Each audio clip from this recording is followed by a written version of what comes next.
Hello, you're listening to On Israel, Al Monitor's podcast. I am Ben Caspit from Tel Aviv.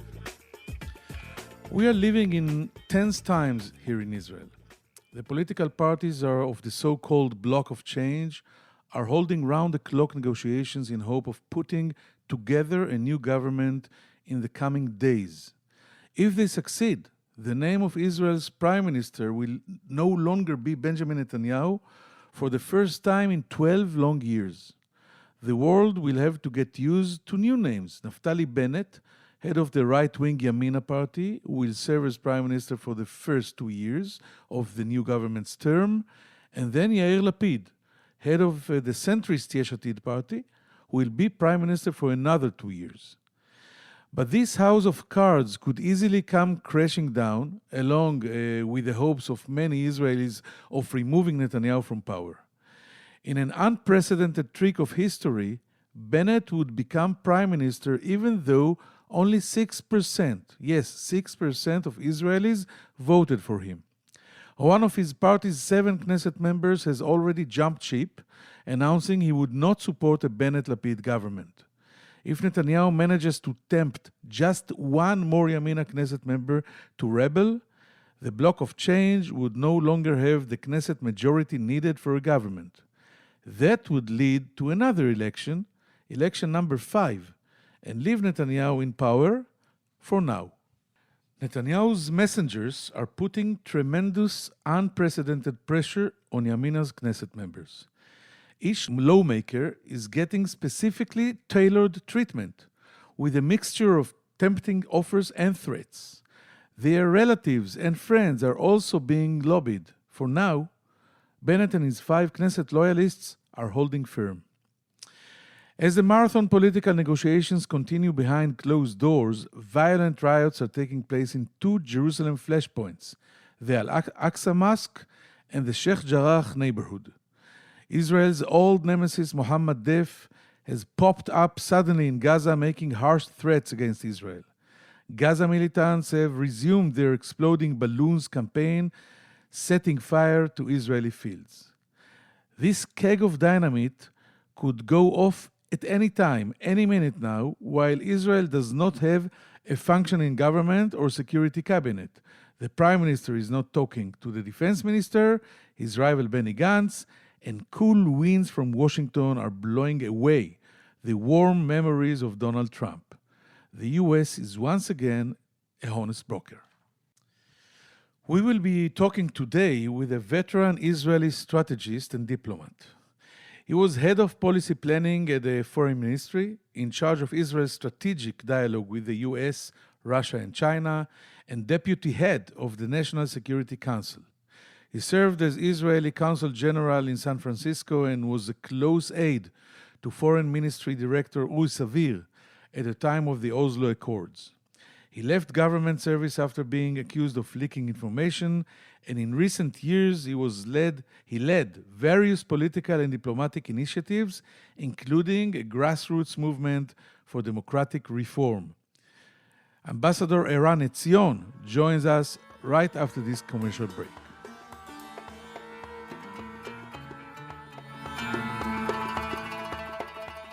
If you're listening to this podcast, you obviously care about the Middle East, and if you do, you should probably be reading Al Monitor. Al Monitor is a global newsroom headquartered in Washington, D.C., with a network of over 160 contributors around the world.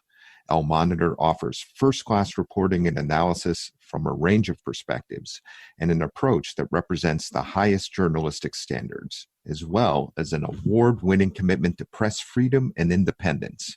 If you haven't done so already, visit us at almonitor.com, check out our articles, and sign up for our free newsletters. There's a lot to choose from, including the Week in Review, an essay that offers unusual insights and forecasts into the region based upon Al Monitor's outstanding reporting. And if you haven't done so, please subscribe to our Al Monitor podcast on your favorite podcast platform, on Israel with Ben Caspit, and on the Middle East with me, Andrew Parasolidi.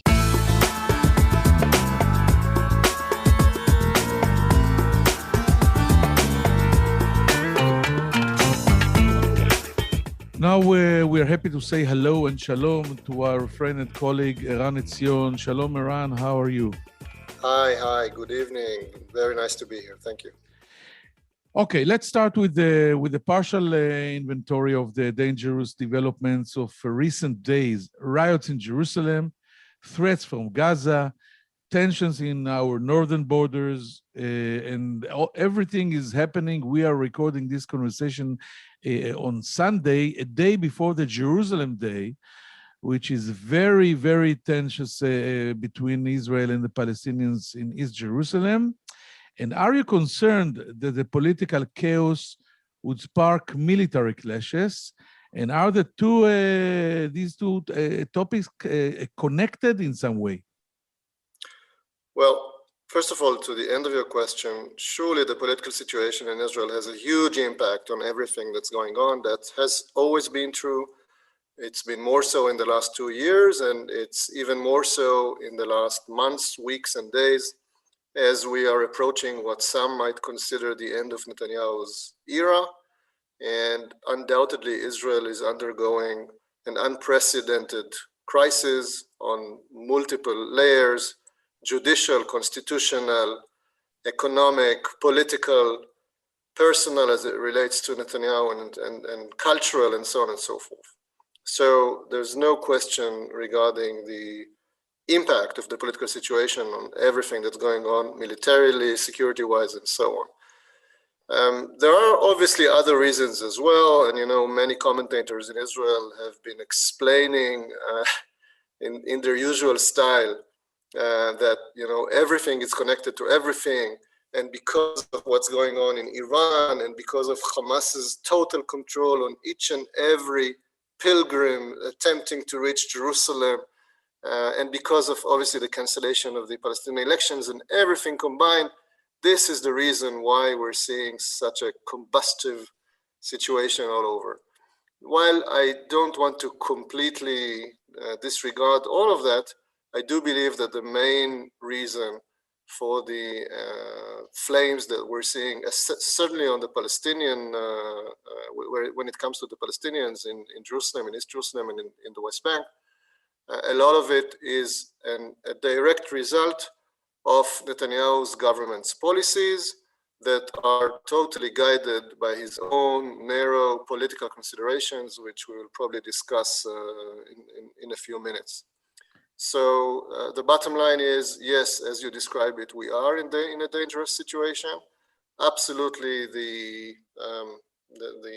core driver of events is Israeli politics, and what hopefully we will see is a relatively quick transformation of Israeli politics, the assembling together of a new government. And this will, perhaps not immediately, but gradually over time, change the political terrain, the security terrain. Obviously, the strategy and the policy of the new government will not be identical with Netanyahu's. So I'm concerned, but not alarmed. And I believe that it's all about politics in this case. And assuming the political situation will change, things on the ground will also calm down. I want to follow up on this because you are a harsh critic of Netanyahu and myself as well. But both of us cannot deny that during the years, Netanyahu was not a warmongering leader. On the contrary, he was cautious. He tried not to get into military adventures. Netanyahu, after 15 years, did not have any major war with none of our enemies. And suddenly, right now, people are saying, I'm not sure that I agree that, for example, the Israeli police, which is controlled by a minister that is very close to Netanyahu, is not so cautious like it used to be in previous years when Ramadan and clashes and the Al-Aqsa Mosque, etc.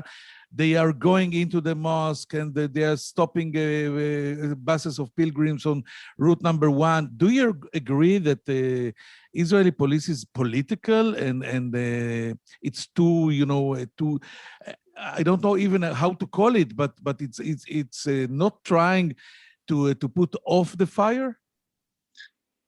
Well, two parts to your question. First of all, about Netanyahu and his history and his alleged cautiousness and all of that. While again, this is not untrue, it has changed dramatically in recent years. And we know, and I think you also were amongst the journalists that published in recent years, several very important incidents in which Netanyahu was eager to launch, let's say, hazardous military actions, either overt or covert.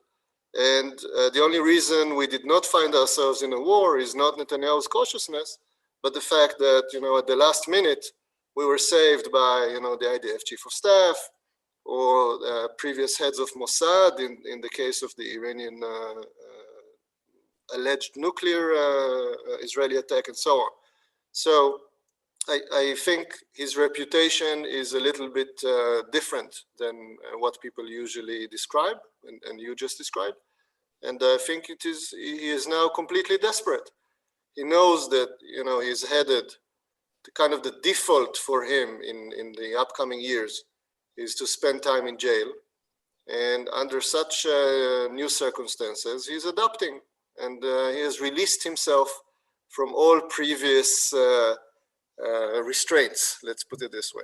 Boundaries. Regarding the Israeli police, and here, as you say, I was in the streets in Balfour and so on, demonstrating for the last 4 years, and I witnessed firsthand, again, the deterioration in the way that the Israeli police has functioned when it comes to Israeli citizens, Israeli Jewish citizens, in the case of us, the demonstrators in Balfour, and obviously, whatever is done by Israeli police to Israeli Jews is done much more severely to Israeli Arabs. And again, as you said, there is a minister of internal security, Amir Ohana, who is a total Netanyahu protege, who is unabashedly trying to build his career on the wounded backs of Jewish and Arab peaceful demonstrators. And he's unleashing the police on innocent civilians in, unfortunately, similar ways as we see in non-democratic countries. It saddens me to say, but this is my readout of the situation, based not only on the last days and weeks, but on the last couple of years. And there's a very clear line of deterioration, even before Ohana, and Ohana has dramatically accelerated the process, obviously because he believes this is what Netanyahu expects of him, and he's right. And Ohana is the Minister of Interior Security. Yes. I want to ask you a macro question. I think that the question that we did not believe that will be asked in our times. Do you think we have reached what many people believed was impossible, the end of Netanyahu era? I think we're approaching it, but again, I want to differentiate between two kind of different possible reading of this term, the Netanyahu era. In terms of Netanyahu himself, he is, in my assessment, in the weakest point in his political career. His cards have essentially almost ran out. He still has the card of the presidency. He still has some perhaps other May surprises that he can somehow magically pull, but overall his hand is weak, and he knows it. And it's more probable than not that he will not be the next prime minister, and he will have to step down. Again, getting out of Balfour, of the prime minister's residence, doesn't necessarily mean that he will become the head of the opposition. He has maybe some other interesting options, including perhaps becoming the president of Israel. But he will not probably, and I want to be cautious here, obviously, but he will probably not be prime minister. However, this is only one sense of the term, the Netanyahu era. The Netanyahu era, because he's been on and off prime minister for 25 years, overall 15 years, and for the last consecutive 12 years, there is a generation of accrued damages and structural changes that he was able to inflict on Israel, on the fabric of democracy, of society, of politics, of essentially everything. You know, he has restructured Israel in many ways. And to end the Netanyahu era in that sense, to undo a lot of what he did, to rebuild, to reset, to reimagine, and to redesign Israel in that deep and comprehensive sense, that's going to take many, many years, probably a generation. Wow. And there is no telling if we will be up for the task, because, and here I will make an analogy to the US, we all obviously realize that Trump as a person is gone, but Trumpism is anything but gone. And there's no telling. Exactly in our side. Bibi will not be gone so fast, but even if he'll not be prime minister, the Bibism, what we call, is here to stay. Exactly. So we will need a lot of shall we say, ongoing processes of rebuilding and restructuring. And for that, we will need kind of a whole series of politicians, leaders, civil society leaders, institutions, political norms, political culture. It's a generation's work, and there's no telling if we will be able to pull it off. Yes. I would add a few prayers as well. Yes. You mentioned politics. Let's talk about politics. So right now, while we are chatting here, there is a negotiation, I think fast and intensive negotiation between the sides of this upcoming block of change government, which looks somehow impossible. And I want to ask you, Eran Etzion, do you have any formula that can glue together a government that includes the far left Meretz party and left-leaning Labour with the ideological and religious right of Naftali Bennett, Gideon Sa'ar, Zev Elkin, etc.? Does such a government even stand a chance? Yes, you know, I think it was Abba Eban who said that Israel always does the right thing after it has exhausted all other alternatives. Yes. So these guys, I think, have exhausted essentially all other alternatives, all the leaders of this new bloc, Bennett, Sa'ar, Lieberman, Gantz, Michaeli, Hurwitz. Each and every one of them actually will get a chance of a lifetime to prove himself or herself as a national leader. And I think this will be probably the strongest glue for them to stick together. Secondly, I think they are somewhat lucky if you look at the internal, regional, and international circumstances that await this government. Internally, there is a tremendous amount of fatigue from Netanyahu, even amongst his own camp. And of course, we're seeing it every day, the split, and this split and that split, and in the right, and even in the deep right. The fact that many Likud members didn't bother to go to the polls as kind of a protest vote against Netanyahu. So there is a lot of fatigue and a lot of expectation for something new. Regionally, essentially, and we don't have time now to do the entire analysis, but essentially all actors around us are busy doing other things, and they will continue, I believe, to be in that situation for quite some time.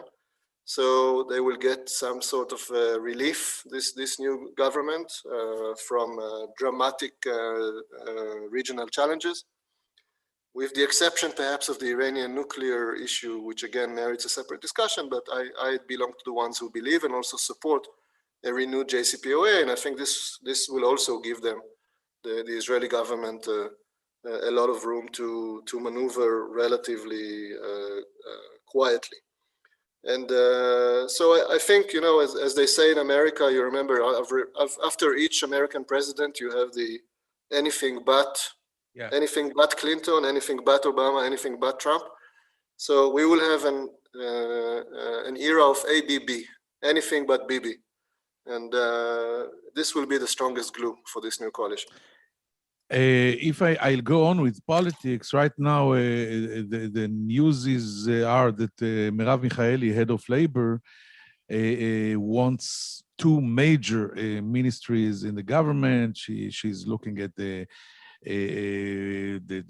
Ministry of Finance, of Justice, of Interior, and I think it's a non-starter. And I want to ask you, as a guy that is connected to this camp, that many in this camp are calling on Meretz and Labor to swallow their pride and agree to far-reaching concessions in order to take advantage of the opportunity that may never return of removing Netanyahu. Do you share this sentiment? I guess the short answer is yes, but I want to explain it a little bit. Mm-hmm. As I already said, the task of our generation is to get rid of Netanyahu and the Netanyahu era in the broadest possible sense, and we already discussed that. So if you're in the position of one of these Horowitz or Michaeli or any other leader of any magnitude of this anti-Netanyahu outfit, be it more to the left or more to the right or more to the center, it doesn't matter. It's not so much about the exact seat or role that you will have in the upcoming government. And we have seen in our history very impressive leaders who have done very significant jobs out of formally not so significant ministries. You know, Yossi Sarid comes to mind as a minister of education or of environmental protection at the time. Yeah. On the one hand, and on the other hand, we remember both Lieberman and Bennett as defense ministers, which is the plum position after the prime ministership, doing a miserable job. So it's not so much only about the seat or the actual role that you get. It is more to do with who you are, what are you willing to do, what kind of leadership can you exercise, to what extent are you connected to your own constituency and to wider Israeli constituencies.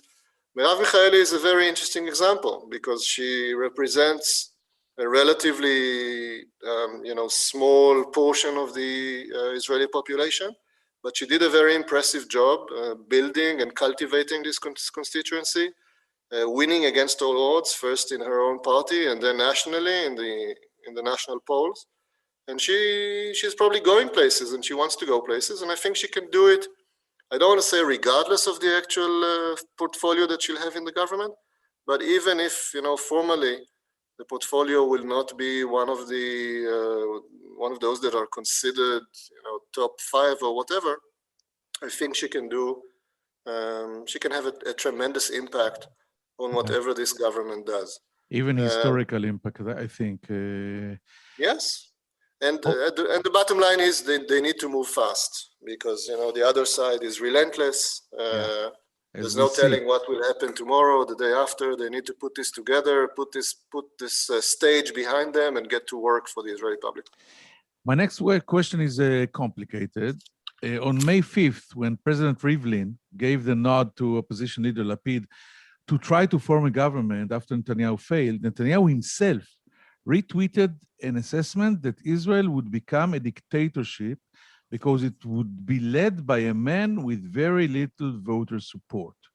Does Netanyahu truly believe that he is being ousted by a dictator revolution? And the bigger question is, do you, as a harsh Netanyahu critique, do you think his continued rule is a threat to the survival of Israeli democracy? And I want to emphasize that if you look objectively on Israel and its surroundings, you look at the economic situation, which is fairly good, the fact that Israel was the first state that is totally out of the COVID-19 crisis, the security situation, which is, I don't think it's bad, and the 4 peace treaties with Muslim states, so it's not so bad. So how do you compromise everything that I just asked?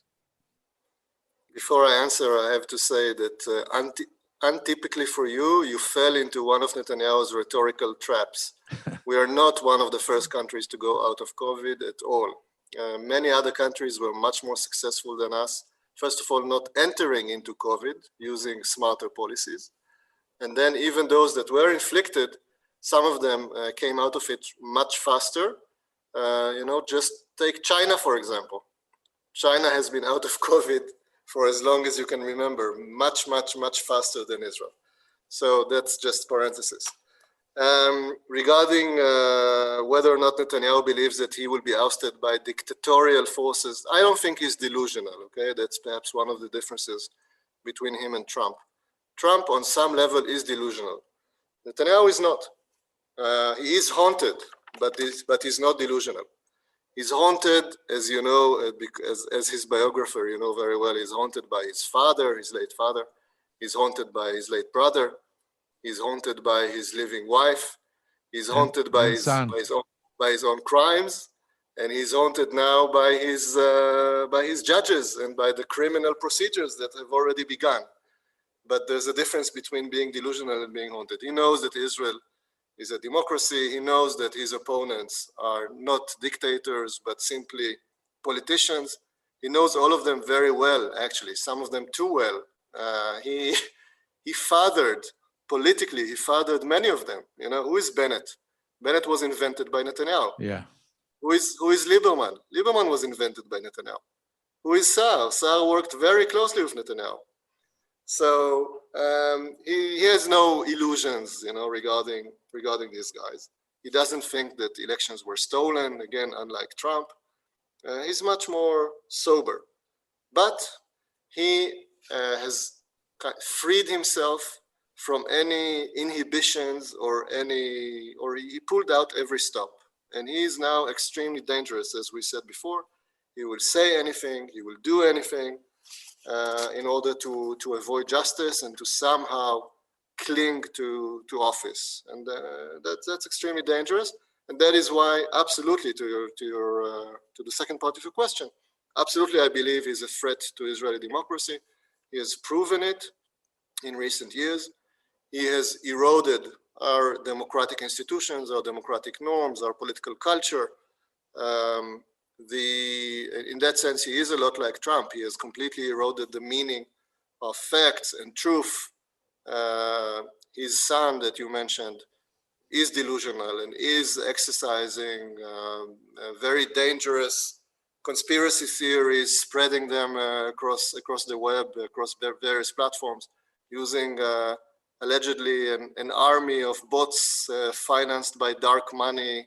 It sounds incredible, but it is happening. And of course, Israeli democracy is in its most dangerous hour, unlike anything that we have foreseen before. It is for our American audiences. We are now very much at the exact same point that the American democracy was before the raid on the Capitol. Exactly. And there's no telling where we will go from here. I still think we are able to save ourselves, as we described before, but there's no telling. It could get worse. Let's hope for the better. You recently formed a party dedicated to democratic reform. What do you think needs to be fixed in Israel's system of elections, government, and its laws? We need, again, as I briefly said before, a complete restructuring of our governing systems, of our judicial foundations, relations between the three branches of government. Just to give our audience an idea, think about kind of a three-level artifice of which is Israel, the Israeli state. On the top level, you have policy. On the mid-level, you have institutions. And on the very bottom, on the foundation, you have the system, the core of the political system, the architecture of the political system.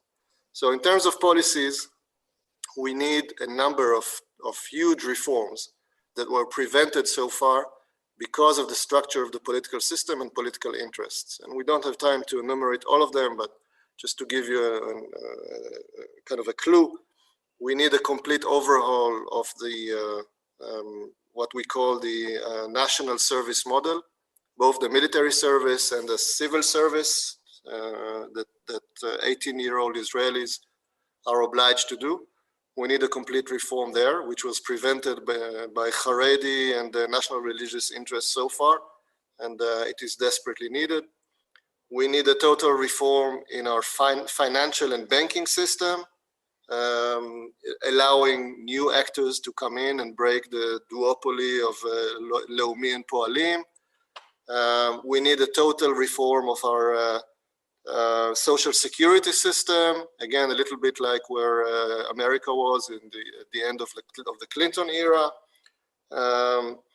And it goes on and on and on. Just about on every major policy area, we need a number of major policy reforms, which the current system does not allow.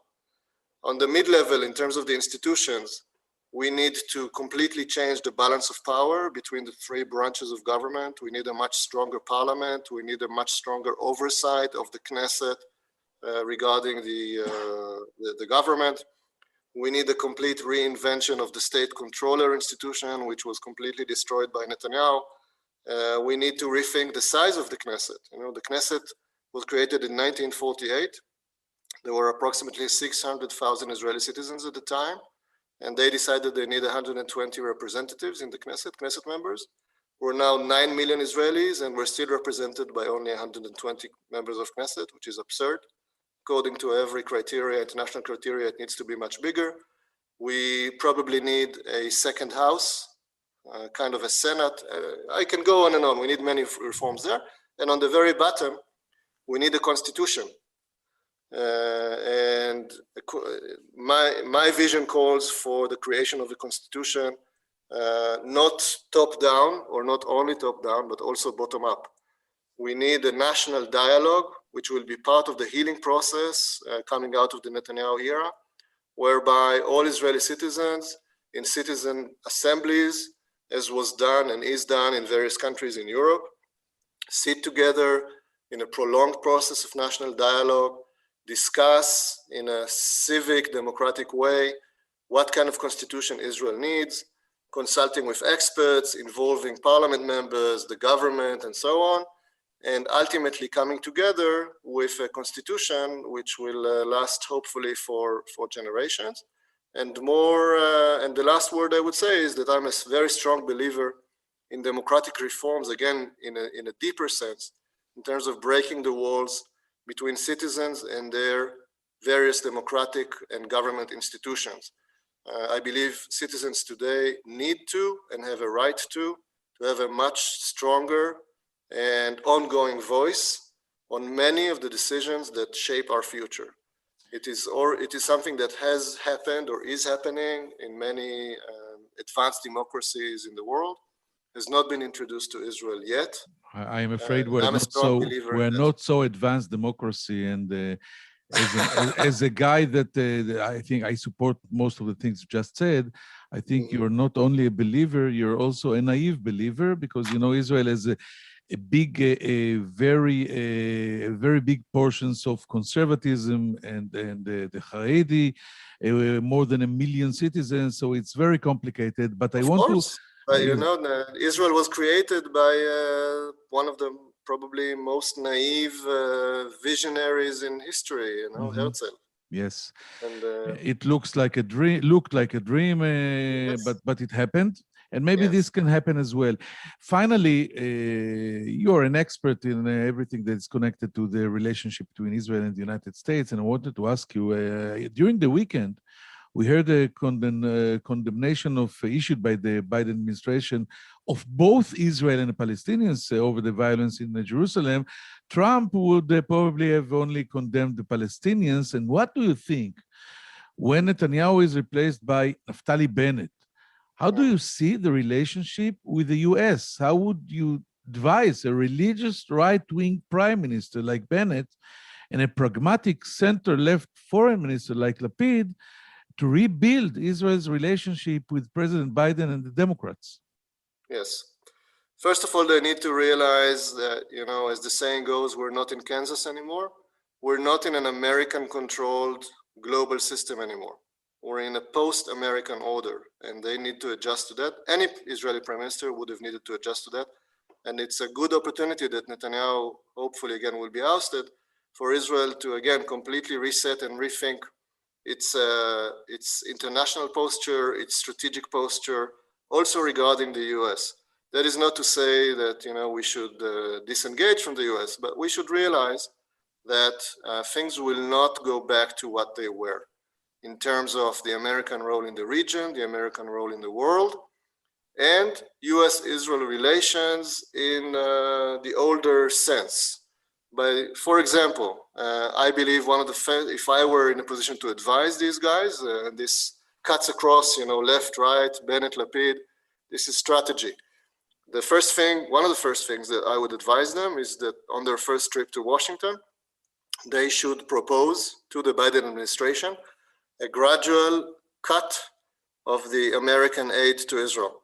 If you remember, Netanyahu did that on the civilian aid in his first term in office. They need to do that now on the military aid to come to an agreement that will ultimately bring the amount of grant that the US gives Israel to zero, and will shift some of these funds to mutual projects, mutually beneficial projects. The Israeli economy is mature enough. The American economy is in dire straits as it is, and I think this is a strong symbol of the relations that should change and reset in a way which will be less asymmetric. Obviously, there will always be asymmetry between Israel and the States, but we needn't be as dependent on the US as we are. And in parentheses, I would say that if we won't do it ourselves, this administration or the next will do it to us. So we better be smart and preemptive. Secondly, we need to realize that American interests, self-perceived interests in the region have changed fundamentally. And there's much more resemblance between Obama's, Trump's, and Biden's policies in the region than meets the eye. All of them were not looking for more involvement, but for less involvement.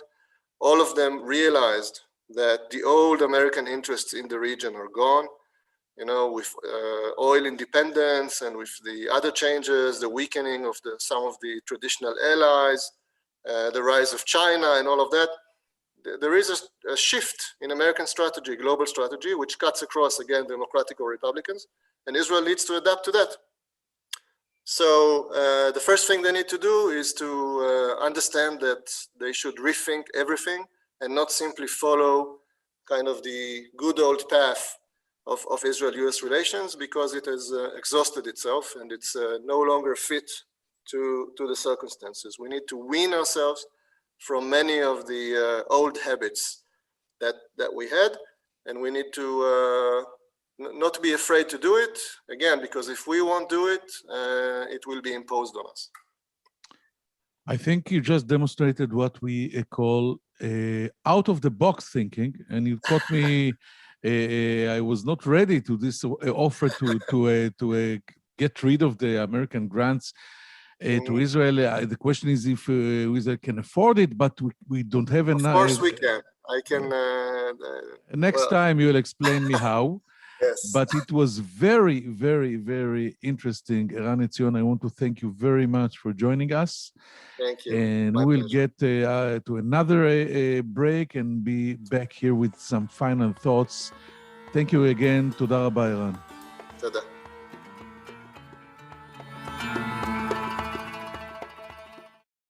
I'm Andrew Parasolidi, president of the award-winning media news site El Monitor, where we cover the Middle East with some of the best reporters and columnists anywhere.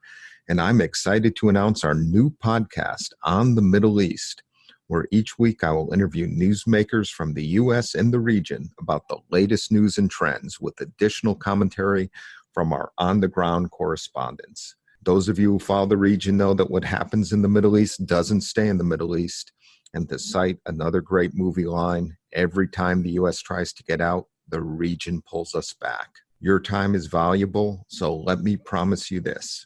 You will learn something and you will never be bored, because each week we'll be talking with and listening to those leaders who are making the news and shaping the trends in this critical and fascinating region. So please subscribe to On the Middle East with me, Andrew Parasolidi.